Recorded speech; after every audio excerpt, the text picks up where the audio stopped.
quelques années, on va dire, une dizaine d'années à la Saint-Louisienne et presque autant à la Saint-Péroise. C'était un derby très très captivant et avec beaucoup d'émotions. Beaucoup d'émotions, connaissant le vécu des deux équipes. C'est les deux clubs les plus titrés de l'île. Avant, c'était la Saint-Louisienne qui était le plus titré. Maintenant, avec le parcours de Saint-Pierre en Coupe de France et l'investissement aussi du maire, pour perdre son âme aussi, à cette époque, que la Saint-Péroise a pris le dessus et maintenant qu'elle est devant au classement des titres et des coupes. C'était vraiment une rivalité parce qu'avant, vraiment, quand je dis avant, c'est vraiment dans les années 90, 80. On va dire que Saint-Pierre, Saint-Louis, c'était la guerre, c'était la bagarre. Ça veut dire que quelqu'un de Saint-Louis ne pouvait pas aller jouer à Saint-Pierre. C'était inconcevable. Même pas en rêve. Même quand mes parents m'ont dit, non, quand j'ai dit à mes parents que j'allais jouer à Saint-Pierre, oh là là, c'était vraiment la guerre. Ils me faisaient un petit peu la gueule au départ, mais après, bon. Ils ont vu mon parcours aussi après derrière, ils m'ont dit que j'avais raison. La suprématie, c'est la suprématie de villes proches, 10 km, donc il y a une suprématie à respecter, des supériorités avec beaucoup d'engouement. Même à Saint-Louis, l'engouement est énorme. Quand on part à Saint-Louis, Saint-Pierre, on va dire que même la mémé de 90 ans se déplace pour venir voir ce match. Et c'est vrai en plus, donc c'est vraiment l'engouement qu'il y a autour de ce match qui des fois fait des heureux et des fois fait des malheureux aussi. Sous quel maillot la ressenti une pression supplémentaire, sinon une émotion particulière? Surtout quand j'étais à Saint-Pierre. Quand tu es à Saint-Pierre, tu reviens jouer à Saint-Louis dans ta ville. Là, l'émotion est un petit peu plus particulière. Et voilà, ouais, c'est plus à Saint-Pierre, on va dire. 2015, ouais, Saint-Louis, Saint-Pierre ici. 0-0 et ce joueur-là je marque, oui, par chance je marque ce joueur-là et ouais, c'était le joueur-là où il était plus particulier pour moi. À l'époque, comment tu prépares un match comme ça la semaine et voir le jour du match? Les joueurs concernés, surtout que je me rappelle bien qu'à l'époque à Saint-Louis on n'était pas vraiment rémunérés. C'est vraiment l'engouement même qui fait que les joueurs étaient présents, les joueurs étaient plus dans le coup et les joueurs avaient envie aussi de faire plaisir à leur famille, à leurs amis qui venaient les voir jouer. Et c'est surtout cet engouement-là que les joueurs passaient au-dessus pour essayer de faire le meilleur résultat possible le dimanche.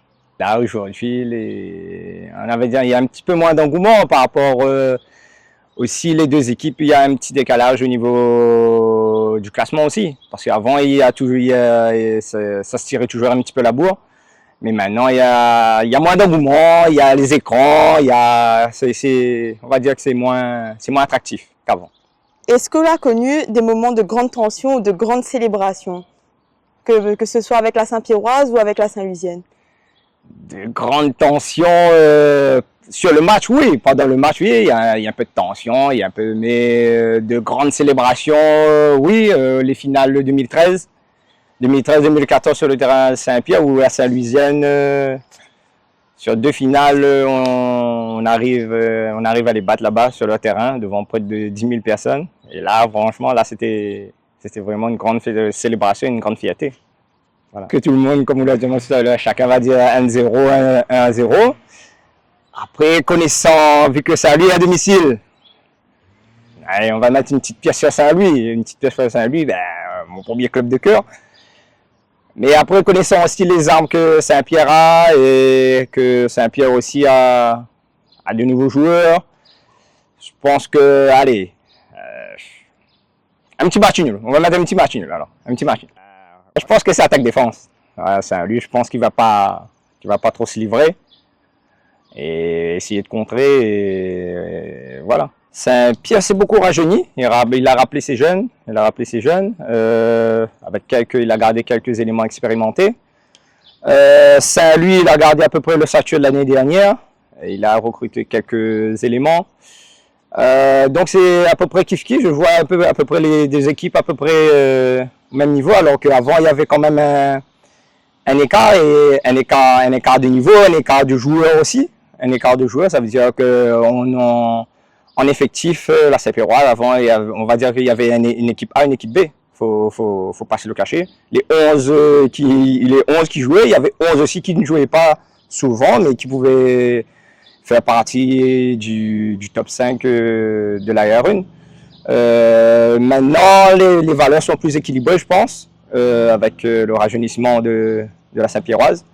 Donc, allez, ça va être, pour moi, c'est du kiff, pour moi, c'est du kiff. Ou Bertrand Bador, vous préférez finir votre carrière à la Saint-Louisienne ou à la Saint-Pierroise? Parce que nous voyons que quand même, malgré, à quel âge aujourd'hui? 37 ans, vous reste quand même. 37 ans. 37 ans, vous reste quand même un bon défenseur de l'arrière 1. Bon défenseur, oui, on essaie de bien terminer, bien finir les quelques années qui me restent à jouer. Finir à Saint-Louis comme tout le monde, tout le monde rêverait, revenir à Saint-Louis peut-être un jour, qui sait, peut-être je suis peut-être encore traîneux, je sais pas aussi, donc je sais pas.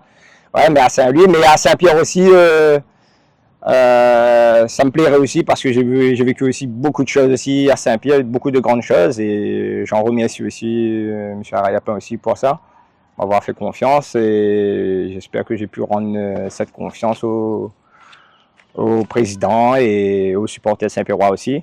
Mais bon, Saint-Louis, quand même, j'aimerais un jour pouvoir revenir à Saint-Louis.